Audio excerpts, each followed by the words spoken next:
en realidad su utilización, capaz sin conocimiento de darle el título de bioquímica, se ha dado pues desde más atrás de centenares de siglos, ¿no? De que se comenzó a realizar, por ejemplo, la fermentación, utilizar las levaduras para la fermentación, de generación de panes o de bebidas alcohólicas. Ahí estábamos utilizando en realidad la bioquímica, ¿no? Entonces, tan antigua, podríamos decir, como las civilizaciones, ¿no?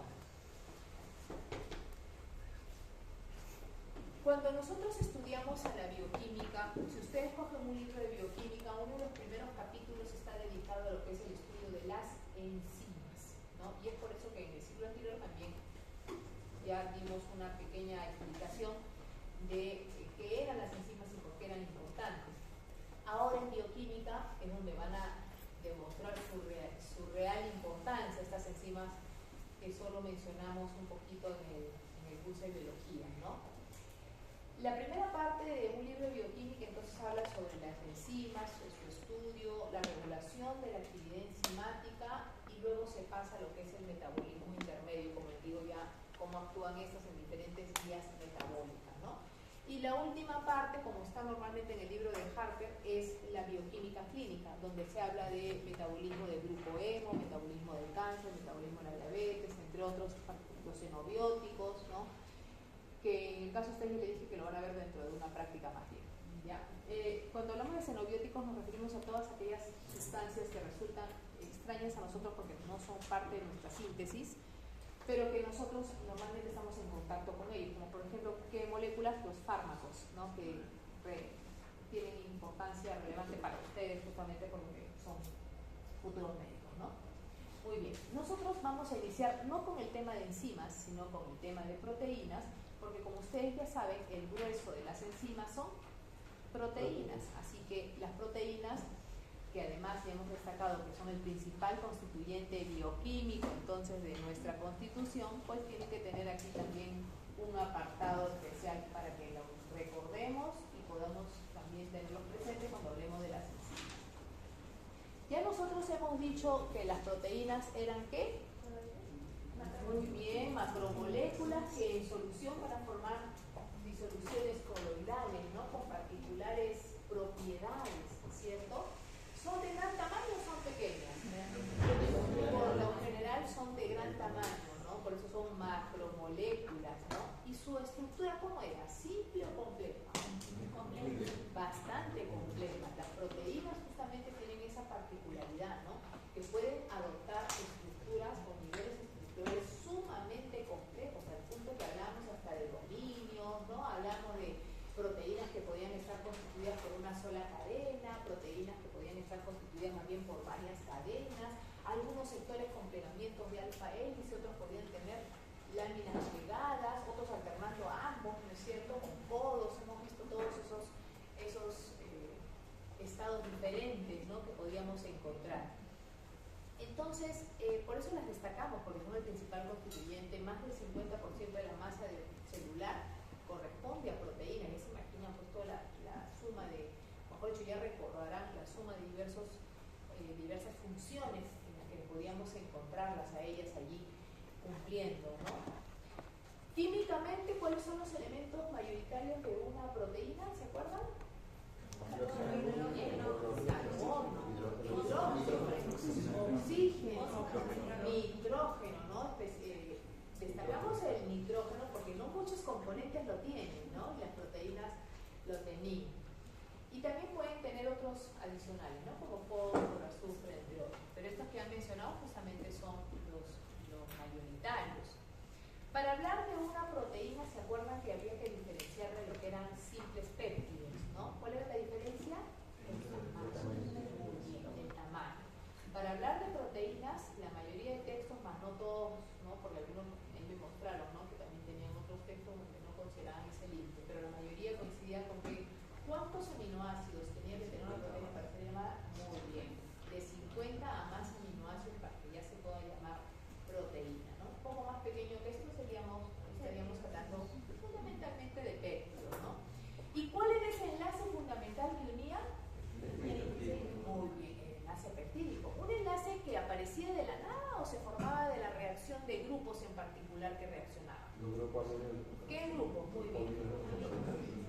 El carboxilo de un primer aminoácido con el amino del siguiente, ¿no? Se perdía una molécula de agua y cómo quedaba ese grupo, ese enlace peptídico, en realidad como un grupo amida, ¿no?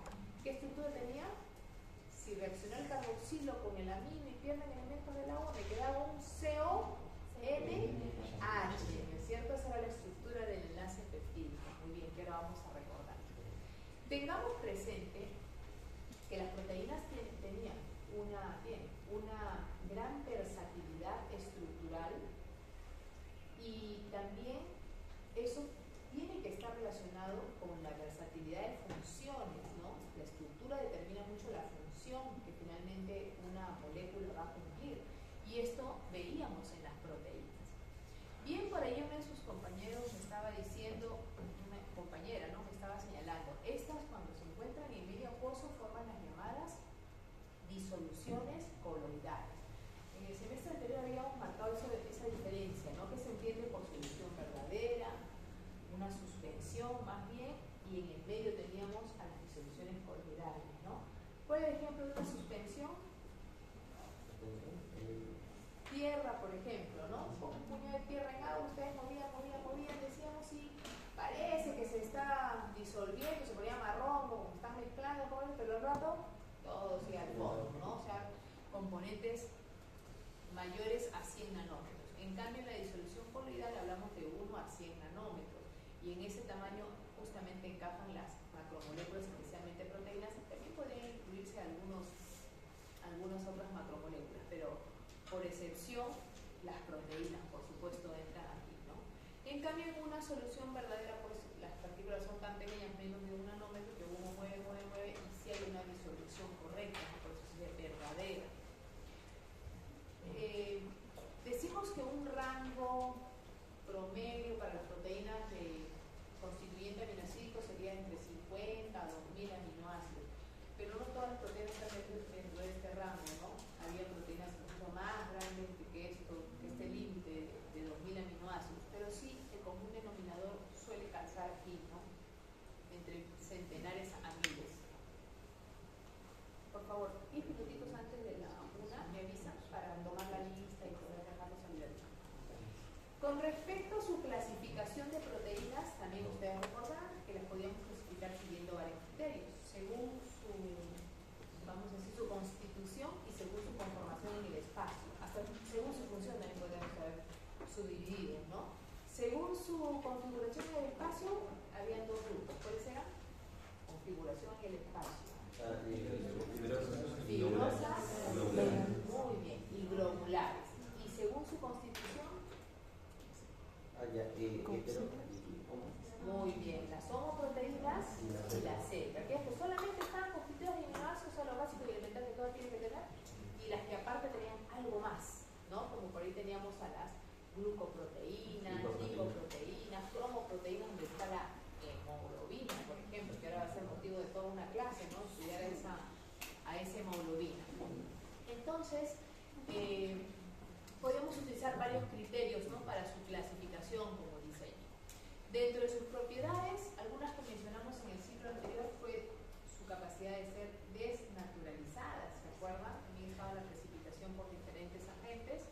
Y no nos olvidemos de su capacidad amortiguador, que también fue otra característica que destacamos en más de una oportunidad, ¿no? Pero hablamos de tampones, también hablamos ahí, ¿no? De las proteínas, que todas son tamponadoras, ¿no? Todas son reguladoras de nuestro pH, y es algo muy importante esto de la regulación del pH, porque ahora que vamos a ver el metabolismo, ustedes van a evidenciar que efectivamente más de lo que producimos es ácidos que bases. Solamente viendo el proceso respiratorio, ustedes recordarán el ciclo de Krebs, que ácido oxaloacético, ácido cítrico, ácidos isocítricos, ácidos y más ácidos. La relación sal-ácido que nuestro cuerpo produce es 20 a 1, o sea, 20 ácidos por un álcali.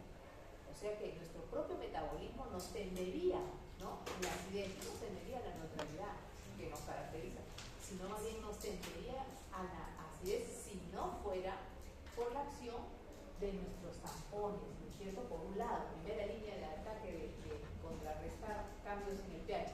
Y por supuesto también agradeciendo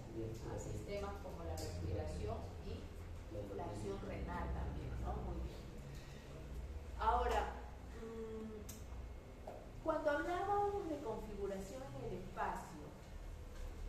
Las enzimas, ¿qué tipo de configuración ya habíamos dicho que tenían? ¿Eran de las fibrosas o eran de las globulares? Globulares, porque habíamos dicho que las proteínas globulares serán aquellas que cumplan funciones más dinámicas, más de movimiento. En cambio, las fibrosas más bien eran de protección, resistencia estructural, ¿no? Entonces ya vamos recordando que estas enzimas que en la próxima clase vamos a ir hablando, en siguientes clases, eran más bien del grupo de las globulares. O sea que estamos hablando de nivel estructural terciario o cuaternario, ¿no? Dependiendo si tenía más de una cadena o no. Funciones de las proteínas, en realidad prácticamente no hay función donde no estén las proteínas, ¿no? Estructural, que catalítica, que reguladora, que transportadora, hasta con anticongelante, habíamos dicho, ¿no? Transporte, movimiento, reserva, hay un montón de funciones que las podemos encontrar cumpliendo, ¿no? Neurotransmisores, algunas nos permiten procesos, bueno, en realidad pues están en todo, ¿no? Procesos fundamentales como la división celular, la regulación de la expresión génica, la señalización, todos esos procesos que hemos hablado para las células, ¿no? Contractilidad. Muy bien. Ahora, ya hemos identificado cuáles son sus elementos principales, ¿no? Pero veamos sus porcentajes porque esto es algo muy importante. Como dije, el nitrógeno tiene un rol destacado dentro de las proteínas. No porque sea el componente más abundante, porque ahí más bien le gana el carbono, ¿no? Inclusive el oxígeno con su 23%. Pero el nitrógeno, que es un componente que no está en cualquier molécula, solamente está en ciertas y entre ellas las moléculas aminadas, como son las proteínas y los péptidos, también las bases nitrogenadas, que también la tienen, ¿no? Ocupa un 16% estrictamente en las proteínas, 16%. Quiere decir que si yo sé el porcentaje o la cantidad de nitrógeno que tengo en una muestra proteica, puedo deducir, haciendo una regla entre simple, cuánto de proteína tengo en total, ¿no es cierto? Sabiendo este 16%. Entonces podríamos, haciendo una regla entre simple, obtener la siguiente fórmula, ¿no? Cantidad de proteína o contenido proteico será igual a la cantidad de nitrógeno proteico que tenga multiplicado por 100 dividido entre 16, porque la proteína sería el 100%, nitrógeno solo su 16, hago mi regla entre simple y me sale esta formulita, ¿no es cierto? Para poder aplicar rápidamente. En el examen yo les podría poner así, por ejemplo, ¿no? Ahí estamos recordando algunas proteínas fibrosas y globulares. Dentro de las globulares estaban las albúminas, las globulinas, las histonas, las glutaminas. Dentro de fibrosas, proteínas tan importantes como el colágeno, que también va a tener una clase en particular ahora en nuestro curso de bioquímica. La miosina, las queratinas, son cosas que las miosinas y las actinas la van a estudiar en su curso de fisiología a profundidad. Las queratinas, fibrina y elastina, como otras mencionadas.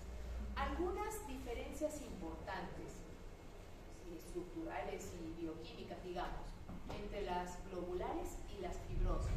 Tenemos entonces que las globulares tienen una estructura compacta porque tienen plegamientos que la van a llevar hacia ese estado globular, ¿no? Mientras que las fibrosas, su estructura se entiende que es más extendida. Pueden empalmarse una a continuación de la otra o como haces, ¿no? Una paralela a la otra, formando paquetes gruesos que justamente generen mayor resistencia. Las globulares suelen ser solubles en agua y líquido, suelen ser, más las fibrosas suelen ser insolubles más bien en agua y líquidos. En el caso de las proteínas globulares encontramos estructuras secundarias complejas, o sea, podemos encontrar mezclas tanto de alfa hélices con láminas plegadas ahí dentro, diferentes dominios adoptando estas variantes. En cambio, para el caso de las fibrosas suelen tener una estructura secundaria simple, por lo general inclusive de un solo tipo, ¿no? O solamente alfa hélice o solamente lámina plegada y suelen quedarse hasta allí, ¿no? Como estructura secundaria, salvo que tengan varias cadenas claras.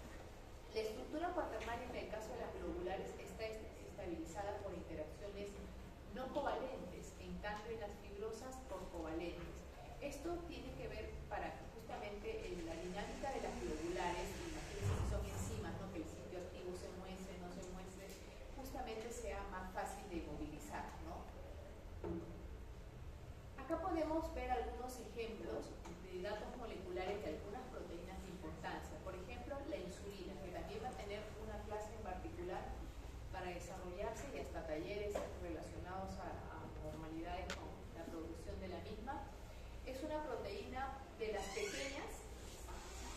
De las pequeñas, ¿qué vamos a quedar? Porque solamente tiene 51 aminoácidos, o sea que está en el límite, ¿no? Que yo hice de 50 para arriba, solo tiene 51, o sea, casi no era proteína, ¿no?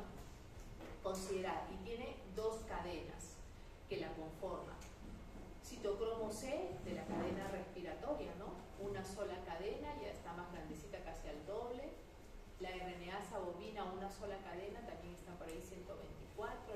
Residuos, no aminoácidos, nos referimos al número de residuos. Lisosima 129, una cadena, mioglobina equina también una.